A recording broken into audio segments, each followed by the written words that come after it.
नमस्कार। आज मैं फिर आपके सामने क्राइम की एक और घटना लेकर उपस्थित हुआ हूँ। बात उसी समय की थी जब मैं बरेली रेंज में डीआईजी हुआ करता था।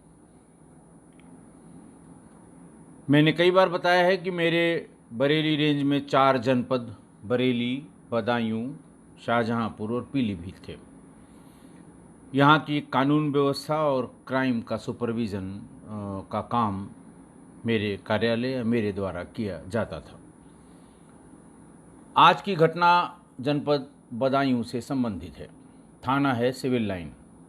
तारीख थी 11 जून 2020। समय शाम का 5 बजे। ग्राम बुद्ध विहार बुधवाई के रहने वाले जयवीर सन ऑफ शिव सिंह ये थाने पर आए। थाने पर कोतवाल यानी इंस्पेक्टर इंचार्ज यानी एसएचओ यानी प्रभारी निरीक्षक ओम प्रकाश गौतम मौजूद थे। वहां पहुंचकर जयवीर ने बताया कि 7 जून 2020 को मैं अपनी पत्नी और बच्चों के साथ अपने ससुराल चला गया था, जहां मेरे ससुर की तबीयत बहुत खराब थी। मेरे घर में मेरे माँ बाप अकेले थे। मैं वहाँ से लौट कर आया जब आज 11 जून को, तो मेरे पिता घर पर नहीं थे। मेरी माँ रो रही थी और मेरी माँ ये कह रही थी कि पिता पिछले 3-4 दिनों से लापता हैं। तुम्हारे जाने के तुरंत बाद से वो लापता हो गए। उनका आज तक कोई पता नहीं लगा और मैंने काफ़ी कोशिश भी की, लेकिन उनके बारे में कोई कुछ बता नहीं पा रहा है। मैं गाँव वालों को साथ लेकर, हम उम्र लड़कों को साथ लेकर आसपास मैंने भी तलाशना शुरू किया।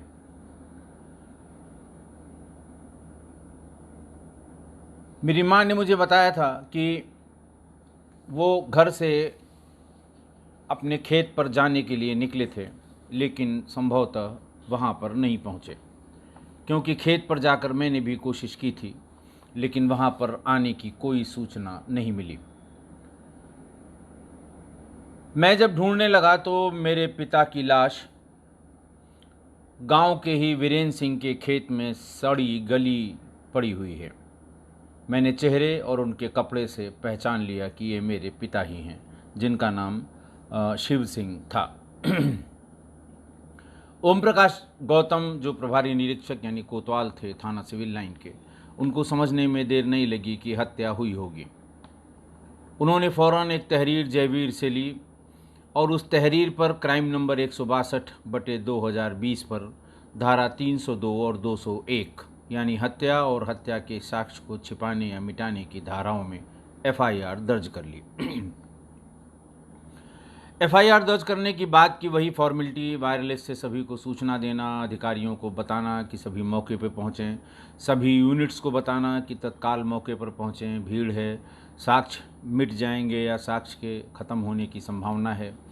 ये सब सारी बातें, सब सूचनाएं जो फॉर्मेलिटीज़ होती हैं, ये सब जगह सारे कंट्रोल रूम्स को भेजकर इंस्पेक्टर खुद अपनी फोर्स के साथ मौके पर पहुंच गए। मौके पर काफ़ी गांव वाले थे और गांव वालों की भीड़ थी। लाश के सड़ने की बदबू खेतों से बाहर निकलकर जहां पर लोग खड़े हुए थे वहां तक स्पष्ट आ रही थी। जितने लोग भी खड़े हुए थे सब अपने नाक में, महिलाएं थीं वो अपनी साड़ी से ढके हुए थीं और जो पुरुष थे वो अंगोछे या दूसरे साधन से नाक को ढके हुए थे। पहुंचते ही इंस्पेक्टर को ये समझने में देर नहीं लगी कि लाश बुरी तरह सड़ चुकी है। तपती जून थी, भीषण गर्मी थी। डेड बॉडी 24 घंटे से अधिक समय तक 24 घंटे से जैसे ही बीत जाते हैं उसमें सड़न और बदबू शुरू हो जाती है।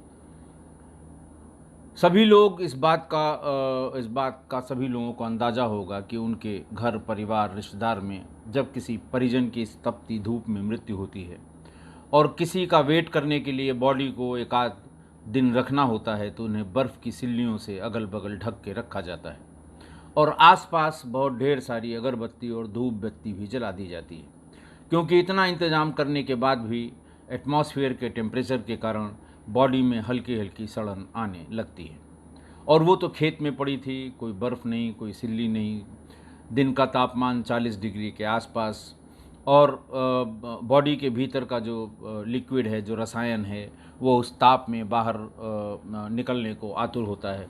शरीर फूल जाता है, स्किन काली पड़ जाती है, और इस केस में तो स्किन जगह जगह फट गई थी, और जो वाटरी कंटेंट होता है शरीर का उस फटे हुई स्किन से बाहर आ रहा था।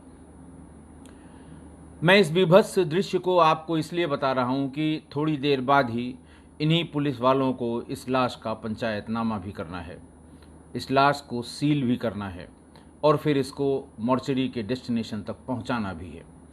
इतनी बुरी कंडीशन में, इतनी ख़राब कंडीशन में पड़ी हुई इस लाश को इस तरह से यही पुलिस वाले इसको पंचायतनामा भर के वहाँ तक पहुँचाएँगे। सबसे पहले डॉग स्क्वाड का वेट किया जाता है कि इसके पहले कि वहाँ पर कोई चेंज हो जाए लोगों के आने जाने से, डॉग स्क्वाड अगर कोई स्मेल से मदद मिल सके उसकी स्मेल से, तो डॉग स्क्वाड को लाया गया। बॉडी के पास उसको तमाम जगह ज़मीन पर उसकी बॉडी के पास स्मेल ली उसने। वहाँ से वो सीधे रास्ते पर, जो रास्ता गांव को जाने का है, उसी रास्ते पर चल निकला। काफ़ी दूर जाने के बाद फिर वो भटक गया।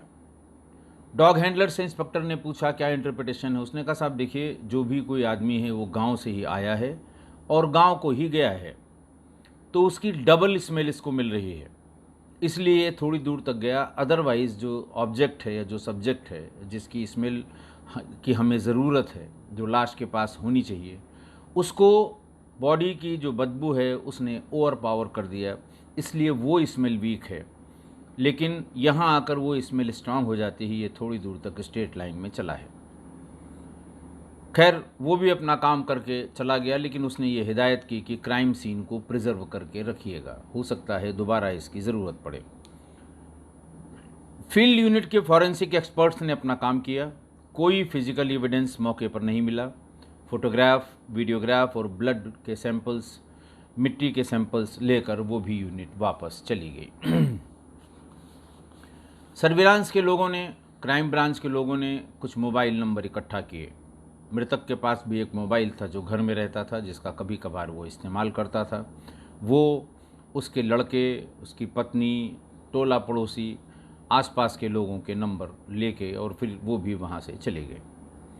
सब लोग चले गए। अब पंचायतनामा का समय आ गया। पंचायतनामा भी फिर वैसे ही भरा गया जिसके बारे में मैं कल आपको बहुत ही डिटेल में बता चुका हूँ। सड़ती डेड बॉडी, दुर्गंध, भीषण दुर्गंध, स्किन फटी हुई, वाटरी कंटेंट बाहर आ रहा। ऐसे में चोटों को देखने के लिए उसको उलटना पलटना, और फिर पंचायतनामा कई पन्ने में होता है, जिसमें बॉडी के फोटोग्राफ बने होते हैं, पूरे शरीर के, हाथ के, पैर के, सिर के, और पंचायतनामा भरने वाले अधिकारी को उसको जो शरीर पर चोट दिखाई देती है वो डायग्राम में वहाँ उसे मार्क करना होता है।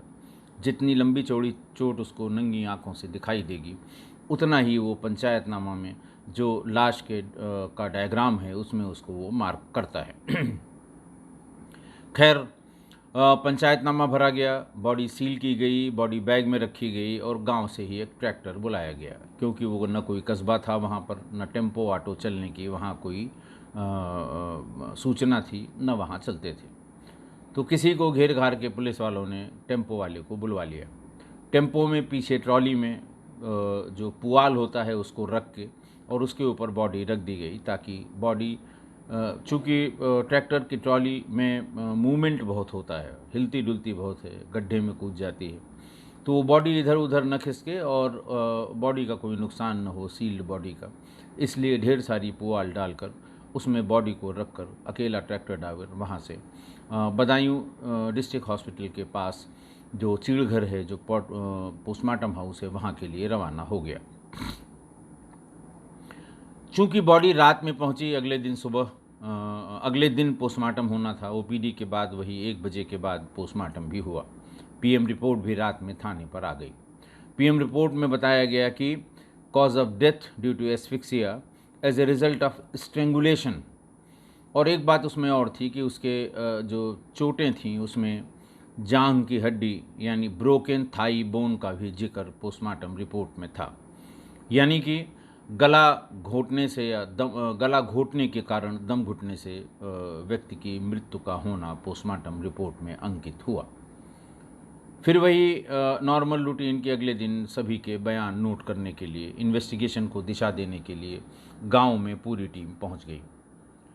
वहां पर मृतक के घर वालों का, पड़ोसियों का, रिश्तेदारों का, जो लोग अंत्येष्टि के लिए वहां आए थे उन सब का बयान नोट किया गया। लेकिन कोई लीड नहीं मिली। बयानों से कोई लीड का मतलब कि बयानों में कोई ज़मीन का विवाद, पैसे के लेन देन का विवाद, कोई पुराना विवाद, कोई ख़ानदानी पुश्तैनी विवाद, इस तरह की कोई बात बयानों में नहीं आई। इंस्पेक्टर ने सभी टीमों से बात की। सर्विलांस वाली टीम से उन्होंने कहा सब बहुत कुछ नहीं निकला इसमें। फिर उन्होंने इनसे बात की, फॉरेंसिक्स वालों से। उन्होंने कहा साहब कोई फिजिकल एविडेंस नहीं मिला है, जो ब्लड सैंपल्स हैं वो जांच के लिए भेज दिए गए हैं, लेकिन इससे भी कुछ निकलने वाला नहीं है। डॉग हैंडलर से बात की। डॉग हैंडलर ने कहा कि साहब आप एक काम ऐसा करिए कि जो उसके पुराने पहने हुए बिना धोए हुए कपड़े हों घर में मृतक के, उसको लेके किसी व्यक्ति को मौके पर भेजिए और सारे घर परिवार वालों को या ऐसे व्यक्ति जिन पे जरा सा भी शंका हो और उस गांव के रहने वाले हों उनको भी भेजिए, इनकी परेड कराएंगे। वहाँ पर एक बार फिर से मौके पर स्मेल लेके, और जो लोग नज़दीक खड़े होंगे, बहुत दूर तक नहीं जाना होगा, और इस समय बॉडी भी नहीं है, उसकी स्मेल जा चुकी है, तो हो सकता है हमें थोड़ी बहुत कामयाबी मिल जाए। वो इस आधार पे कह रहा था कि डॉग जिस तरह से स्ट्रेट लाइन में काफ़ी दूर तक गांव की तरफ गया था, उससे ऐसा लगता था कि उसे स्मेल मिल रही है, तो एक बार और ट्राई करने में कोई हर्ज नहीं है। अगले दिन यही किया गया। मृतक का लड़का, मृतक की पत्नी, लड़के की पत्नी, मृतक के भाई और कुछ पड़ोसियों को इकट्ठा किया गया और परेड कराई गई। तो डॉग बार बार मृतक की पत्नी के पास जाकर इशारा करने लगा। इशारा करने का मतलब वो भौंकने लगते हैं, उसकी तरफ जाकर वहाँ बहुत ही हेय दृष्टि से कुत्ता देखता है कि यही हमारा सब्जेक्ट है। फिर डॉग को मृतक के पुराने कपड़ों की स्मेल कराई गई कि देखिए ये स्मेल प्रॉपर कर रहा है कि नहीं कर रहा है। कराई गई तो वो वहाँ से सीधे भागा और मृतक के घर पर उसका कमरा जिसमें ताला बंद था उसके सामने जाकर वो इशारा करने लगा, यानी भौंकने लगा। उसमें ताला बंद था। इंस्पेक्टर ने कहा ये ताला कैसे बंद है? उनका साहब ये उनका मृतक का और का कमरा है जिसमें वो और उनकी पत्नी रहती हैं। चाबी मंगाई गई और तुरंत ताले को खोला गया। ताला खुलवाया गया तो उसमें शराब की खाली और भरी हुई 4 छोटी शीशियाँ, बोतलें जिसको कहते हैं, जिनको पौआ कहते हैं, क्वार्टर भी कहते हैं, तो ये 4 वहाँ पर मिली, और एक अपेक्षाकृत नई साइकिल उसमें कमरे के भीतर खड़ी हुई मिली। साइकिल देखकर मृतक के बेटे ने, जयवीर ने, ये पूछा कि अम्मा ये साइकिल किसकी है? न तो पिताजी की है और न घर में किसी और की है, ये यहाँ कमरे के भीतर कैसे खड़ी है और कैसे आ गई? लेकिन उसकी माँ कमलेश रानी ने एक शब्द भी जवाब नहीं दिया। इंस्पेक्टर ने भी पूछा कि भाई साइकिल किसकी है? तुम्हारे कमरे में खड़ी है, तुम अभी तक इसी कमरे में थी, तो तुम बताओ किसकी है। लेकिन फिर कुछ वो नहीं बोली। इंस्पेक्टर को समझ में आ गया कि कुछ न कुछ बात इसी में छिपी हुई है। उसने फ़ौरन महिला कांस्टेबल्स के साथ उस मृतक की पत्नी कमलेश रानी को थाने पर भेज दिया। चूँकि वहाँ भीड़ बहुत ज़्यादा थी और ऐसा लग रहा था कि ये भीड़ को देखकर शायद ये कुछ बताना नहीं चाह रही है, अकेले में ही इससे बातचीत की जाएगी। इंस्पेक्टर ने डॉग हैंडलर से और ढेर सारे इंटरप्रिटेशन पूछे, जो डॉग का मूवमेंट हुआ था परेड के बाद, उसके बाद वो घर तक आया था। ये सब पूछने के बाद और घर की अच्छे से तलाशी करने के बाद वो फिर वापस थाने पर आ गए। मृतक की पत्नी कमलेश रानी से पूछताछ शुरू हुई। महिला कांस्टेबल्स और सब इंस्पेक्टर्स को पूछताछ में लगाया गया। पहले तो एक ही बात पूछी जाती रही कि भाई ये बताओ कि ये साइकिल किसकी है, और जैसे ही साइकिल का नाम आता था वो चुप हो जाती थी। थोड़ी देर बाद महिला कांस्टेबल्स का धैर्य जवाब दे गया और उन्होंने सुओ मोटो अपनी तरफ से विशिष्ट श्रेणी वाली बहुत अच्छी पूछताछ शुरू कर दी। अच्छी वाली, फिर बहुत बहुत अच्छी वाली पूछताछ शुरू कर दी। और ऐसा लगने लगा कि शायद अब सत्यबोलक यंत्र का प्रयोग करना ही पड़ेगा, जबकि महिलाओं से पूछताछ करने में रेयरेस्ट ऑफ रेयर केसेस में इस यंत्र का प्रयोग किया जाता है। उसके पहले ही महिलाएं बता देती हैं अगर उनके पास कोई जानकारी होती है।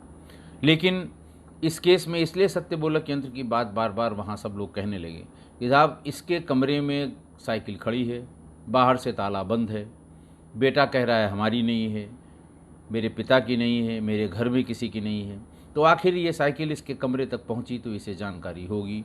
जानबूझकर ये उसका नाम नहीं बता रही है, इसलिए कैसे भी हो ये नाम उससे निकलवाना है कि आखिर ये साइकिल किसकी है, और शायद हत्या की लीड इसी साइकिल के थ्रू मिल जाए। तैयारी शुरू की गई, ले आओ भाई, ले आओ ले आओ। आ गया यंत्र, और ऐसा लगा कि शायद बिना इसके प्रयोग के ये बताएगी नहीं। पहले तो फिर जैसे ही यंत्र लगाया गया और शुरू किया गया उसका ऑपरेशन, उससे पूछा गया कि सबसे पहले तुम ये बताओ कि ये साइकिल आखिर है किसकी। उसकी समझ में शायद आ गया कि अब शायद ये भारी पड़ जाए और हमें न बताना भारी पड़ जाए, बताना ही पड़ेगा। और इसके पहले कि सत्यबोलक यंत्र का ऑपरेशन शुरू होता, उसने बताना शुरू कर दिया। उसने बताया कि साइकिल मेरे नंदोई राजेंद्र सन ऑफ विजय की है, जो गांव खिरिया, थाना अलापुर के रहने वाले हैं। नंदोई का मतलब मृतक के लड़के का फूफा, यानी जो वादी मुकदमा है जयवीर, इसका फूफा, इसका सगा फूफा था नंदोई, उसका जो लगेगा राजेंद्र। ये पूछा गया कि भाई इसकी साइकिल यहाँ कैसे खड़ी हो गई और यहाँ क्यों आ गई, क्या तुम्हारा संबंध था। फिर थोड़ी थोड़ी विशिष्ट वाली पूछताछ की तरफ लोग बढ़ने लगे, अगली श्रेणी वाली पर। फिर वो चुप हो गई, बिल्कुल एकदम शांत हो गई, आगे की बात बताना नहीं चाह रही थी। फिर उसने बताना शुरू किया कि राजेंद्र का इधर 3-4 सालों से मेरे यहाँ आना जाना ज़्यादा हो गया, वरना वो हमेशा किसी प्रोग्राम या शादी ब्याह में ही आते थे। एक घटना मेरे साथ ये हुई कि मैं फ़ोन चलाती थी, नॉर्मल कीपैड वाला फ़ोन, जिसमें सिर्फ सुनना या सुनाना दो ही चीज़, यानी इनकमिंग आउटगोइंग के सिवा उसमें और कोई फीचर नहीं थे। मैंने एक दिन अपने पति से कहा कि मुझे भी वो फ़ोन दिलवा दो जिसमें लोग पिक्चर देखते हैं, जिसमें वो मूवी को बता रही थी कि जिसमें लोग पिक्चर सिनेमा देखते हैं, हमें वो वाला फ़ोन चाहिए। इस पर उसके पति ने कहा कि इतना महंगा मोबाइल मैं नहीं दिला सकता, बहुत महंगे होते हैं ये मोबाइल जिसमें सिनेमा चलता है, और तुम्हें इस बुढ़ापे में पिक्चर देखने का शौक़ कहाँ से आ गया। इस पर कमलेश रानी ने कहा कि गांव की ज़्यादातर महिलाओं के घर वालों ने उन्हें ये फ़ोन दिलवा दिया है, और वो अपने लड़कों या रिश्तेदारों से सामने से मुंह देखकर बात करती हैं। फ़ोन में उसका मुंह आ जाता है, ये अपनी बात करती हैं, उसको देखती हैं, वो जो पूछती हैं वो बताता है, या बताती है वो जो पूछती है ये बताते हैं। तो आखिर मुझे भी शौक़ है, हम भी अपने रिश्तेदारों से मुंह देखकर फ़ोन पर बात करना चाहते हैं। इसके बाद फिर मैंने अपने पति से कहा कि बुढ़े तुम हुए होगे, मैं बुढ़ी नहीं हुई हूँ। इतना सुनते ही उसने तमाम गाली गलौज देनी शुरू की और कई थप्पड़ उसे रसीद कर दिए। ऐसा उसने बताया पूछताछ में। और उसके बाद उसने कहा कि मैं चुप हो गई, मेरे पास चुप होने के सिवा और कोई रास्ता नहीं था। ये घटना हुई थी उसी के कुछ ही दिन बाद मेरे नंदोई राजेंद्र मेरे घर आए। मैंने उनको बताया कि फ़ोन के लिए किस तरह मेरे साथ इन्होंने दुर्व्यवहार किया है, मुझे थप्पड़ मारे हैं। राजेंद्र ने कहा कि भाभी आपको बताना चाहिए था, फ़ोन में दिला देता। बहुत बाज़ार में ढेर सारे सेकेंड हैंड फ़ोन मिलते हैं, ये वाले जिसको तुम कह रही हो कि पिक्चर वाले मोबाइल फ़ोन चाहिए। दरअसल वो एंड्रॉयड फ़ोन की बात कर रही थी। उन्होंने कहा मुझे बताना, फ़ोन करती, मैं लेके आता। जैसे जैसे इसका मॉडल बदलता रहता है, लोग पुराना मॉडल बेच देते हैं और वो बहुत सस्ते में बाज़ार में मिल जाता है। लेकिन एक बात बताओ, अभी उन्होंने इसी बात के लिए तुम्हें पीटा है भाई साहब ने, और तुम्हारे पास ये मोबाइल आ जाएगा, वो तुमसे पूछेंगे तो तुम क्या बताओगी। उसने कहा मैं बता दूंगी कि मेरे पास थोड़े पैसे थे और मैंने बाज़ार से मंगवा दिया, जो बाकी पैसे हैं वो हम धीरे धीरे करके पूरा कर देंगे। सेकंड हैंड है और बहुत सस्ता है, दाम में कुछ 2000 1000 2000 बता दूंगी। उसके बाद वो चलाना नहीं समझ पा रही थी, तो बीच बीच में राजेंद्र को, जब उनके पति नहीं होते थे, बुला लेती थी और राजेंद्र आके उसको ऑपरेट करना। उसका इंटरेस्ट था कि वो पिक्चर जो लोग देखते हैं वो कैसे देखते हैं, और दूसरा ये था कि मुंह देखकर आमने सामने बात कैसे करते हैं। राजेंद्र ने धीरे धीरे सारे ऑपरेशन उसको बता दिए और वो एंड्रॉयड चलाना सीख गई। कमलेश रानी ने आगे बताया कि फिर राजेंद्र ने मुझे वो वाली वीडियो भेजनी शुरू की और मुझे उसकी आदत पड़ गई। जिस दिन वो नहीं भेजता था, मैं उस पर नाराज़ होती थी कि हमें वो वाली वीडियो चाहिए, और धीरे धीरे मेरे उसके संबंध हो गए। महिला कांस्टेबल्स ने जानबूझकर पूछा, कौन वो वाली वीडियो क्या होती है, साफ साफ बताओ। लेकिन फिर वो इशारों में वो सब बातें समझ गई, सब हंसने भी लगें कि हम समझ गए तुम कौन वाली वीडियो की बात करती हो। जब वो भेजता था तो इसका कहना है मैं अकेली उस वीडियो को देखती थी। इसके बाद जब बेटे की शादी हो गई, उसका बच्चा भी हो गया, तो मेरा और राजेंद्र का मिलना बहुत कम हो गया। बहुत मुश्किल से हम लोग मिल पाते थे। उसका कारण ये था कि बहू घर में रहती थी और किसी के आने जाने पर वो 10 सवाल पूछती थी, इसलिए न वो आता था न मैं उसको बुलाती थी। जिस दिन मुझे पता लगा कि मेरे बेटे के ससुर की तबीयत बहुत सीरियस है और ये सारे लोग जाने वाले हैं ससुराल अपने ससुर को देखने के लिए, मैंने राजेंद्र को बताया कि ये सब 3-4 दिन के लिए ससुराल जा रहे हैं और अब तुम आ सकते हो, बहुत दिन हो गए हम लोग मिले नहीं हैं। जैसे ही बेटा बहू गए और पति भी खेत की तरफ गया, कमलेश रानी ने राजेंद्र को बुला लिया। राजेंद्र को भी लगा कि बहुत दिन बाद चल रहे हैं। वो छोटी वाली शीशी की 4 बोतलें अंग्रेजी शराब की अपने साथ कुछ खाने पीने का सामान ले गया। कमलेश रानी ने यह भी बताया कि जब मैंने कहा कि तुम आ जाओ, तो उससे ये भी कहा कि ढेर सारी वो वाली फिल्में भरवा के ले आना, हम लोग देखेंगे। आते ही उसने पहले शराब पीनी शुरू की। अपना मोबाइल मुझे दे दिया। मैं वो वाली फिल्में थी वो देख रही थी, वो वीडियो देख रही थी और उसने शराब पीनी शुरू कर दी। थोड़ी देर बाद उसे ख्याल आया, उसने कहा कि साइकिल मेरी बाहर खड़ी है, और मृतक के बारे में बताया कि भाई साहब मेरी साइकिल पहचानते हैं। ज़्यादा लोग तो नहीं पहचानते, लेकिन वो पहचानते हैं। अगर वो बाहर से इधर से आ रहे हैं, जा रहे हैं, तो वो साइकिल देख के भीतर ज़रूर आ जाएंगे, जबकि सामान्य रूप से वो भीतर नहीं आता था। बाहर ही वहीं बरामदे में सो जाता था और कमलेश रानी वहीं उसका खाना पहुंचा देती थी। वो भाग के बाहर निकल के गया और वो साइकिल उठाकर भीतर कमरे में ला के रख दिया, ताकि बाहर से आने जाने वाला कोई ये न पहचान ले कि मैं घर के भीतर हूँ साइकिल देखकर।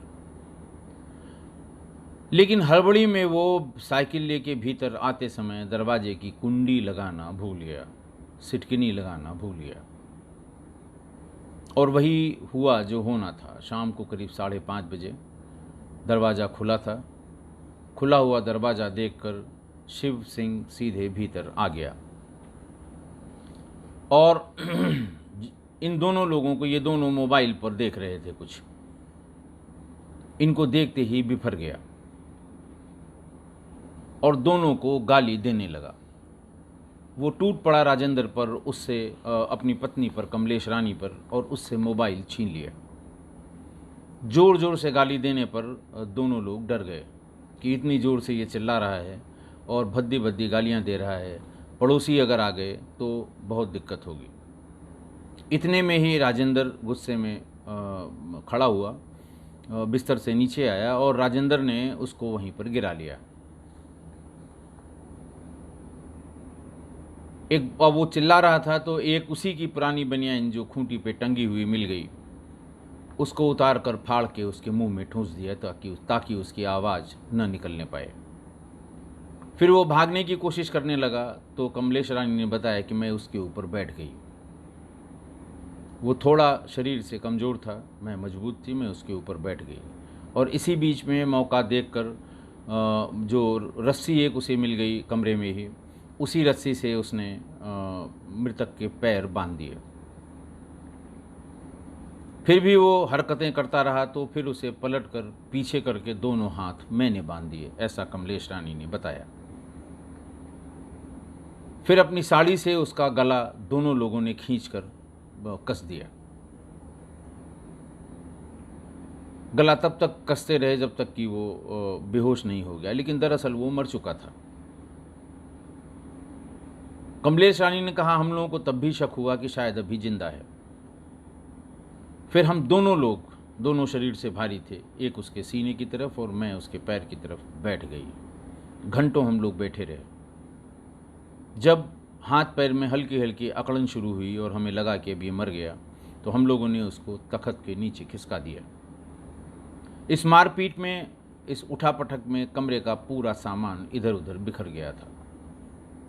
सबसे पहले उठ के कमरे के सामान को अपनी जगह पे रख के ठीक ठाक किया, ताकि बाहर से आने वाले किसी व्यक्ति को ये न लगे कि यहाँ कोई लड़ाई झगड़ा हुआ है।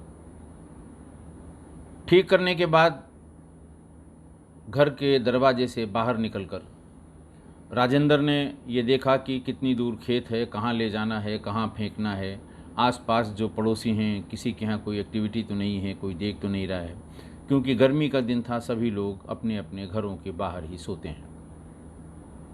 थोड़ी देर में वो लौटकर आ गया और उसने कहा, खेत थोड़ा दूर है लेकिन ऊबड़ खाबड़ है, आराम से लाश को वहाँ फेंका जा सकता है। एक चादर निकाली। कमलेश रानी ने बताया कि मैंने एक चादर निकाली। उसने उसको चादर में अच्छे से लपेट के अपने कंधे पर लाद कर वहाँ से चल दिया। फिर मुझसे कहा कि तुम भी साथ आओ। मैंने मना किया। मैंने कहा मुझे डर लग रहा है, मैं कतई साथ नहीं जाऊंगी। तो राजेंद्र ने धमकाया कि मैं अकेले नहीं फंसूंगा, अपनी सलामती चाहती हूँ तो मेरे साथ साथ आओ, जितना मैंने किया है उतना तुमने भी किया है। फिर वो वहाँ से गए और रात में करीब 3 बजे के आसपास लाश को खेत में फेंक कर राजेंद्र और कमलेश रानी दोनों वापस आ गए। वापस आकर राजेंद्र कुछ घबराया हुआ था और उसने कहा कि मैं शराब पीऊँगा, मुझे अंदर से बहुत घबराहट हो रही है कि अगर बात पता चली तो क्या क्या होगा। इसके बाद उसने शराब पी। फिर उसने बताया कि देखो हम 4 शीशी लाए थे कि अंग्रेज़ी शराब है, तुमको भी पिलाऊंगा, तुमने शराब नहीं पी है, तुमको भी पिलाऊंगा, और तब फिर उसके बाद दोनों लोग शराब पिएंगे अंग्रेज़ी वाली, उसके बाद फिर हम लोग वीडियो देखेंगे। लेकिन तब तक ये सब कुछ हो गया, कोई बात नहीं है, अब तुम भी पियो और हम भी पीते हैं। कमलेश रानी का ये कहना था कि मुझसे मैं कुछ कह नहीं सकती थी, जो कुछ हुआ था उसमें हम और वो दोनों ही बराबर के हिस्सेदार थे, इसलिए उसने भी शराब पी और मैंने भी शराब पी। इस बीच में सुबह 4 साढ़े 4 बज गया और वहाँ आवाजाही सवेरे की होने लगी गांव में। गांव में लोग फारिग होने के लिए खेतों में जाते हैं, बड़े बुज़ुर्ग वो आवाज़ भी लगाते हैं एक दूसरे को। तो कुछ शोरगुल सा सुनकर राजेंद्र फिर थोड़ा घबरा गया और सब कुछ वैसे ही छोड़ के उसने कहा मैं जा रहा हूँ, और चुपचाप वहाँ से निकल गया। 28 जून को राजेंद्र और कमलेश रानी को गिरफ्तार करके जेल भेज दिया गया। सभी साक्ष्यों सबूतों के साथ दोनों के विरुद्ध चार्जशीट 4 सितंबर 2020 को अदालत में दाखिल कर दी गई। अब आज की घटना में किसकी गलती है, हमें नहीं लगता कि किसी को डाउट होगा कि किसकी गलती है। बहुत साफ दिख रहा था, क्योंकि कमलेश रानी जो गांव की अनपढ़ महिला थी, उम्र दराज भी थी, उसके बच्चे हो गए थे, बच्चे बड़े हो गए थे, बच्चों की शादी भी हो गई थी, उसके नाती पोते भी थे। फिर भी उसकी कुत्सित मानसिकता, भोग विलास की लालसा, समय से तेज भागने की तमन्ना ने उसे कामांध बना दिया। अच्छे बुरे का फर्क भूल गई वो, और जो रही सही कसर थी वो मोबाइल फ़ोन ने पूरी कर दी। फ़ोन ने अचानक गांव के पर्देदारी की दुनिया से निकलकर जैसे यूरोप देखने लगी कमलेश, और सारी पर्देदारी और समाज की मर्यादाएं भूल गई। इसी तरह राजेंद्र भी बराबर का दोषी है। रिश्तों के ताने बाने को तार तार करके अपनी संतुष्टि के लिए वो भी सारी मर्यादाएं तोड़ गया और एक अपनी संतुष्टि के लिए एक निरीह व्यक्ति की हत्या कर दी। इस तरह से दोनों बराबर के भागीदार हैं इस क्राइम में भी, और गलती भी दोनों की बराबर की है जिनकी वजह से ये क्राइम हुआ। ये मेरी राय है कि इन दोनों की गलती बराबर है, और हमें उम्मीद है कि आप भी मेरी राय से सहमत होंगे। लेकिन अगर आपकी राय से इतर है तो मुझे ज़रूर बताइएगा। आज के लिए बस इतना ही। बहुत बहुत धन्यवाद।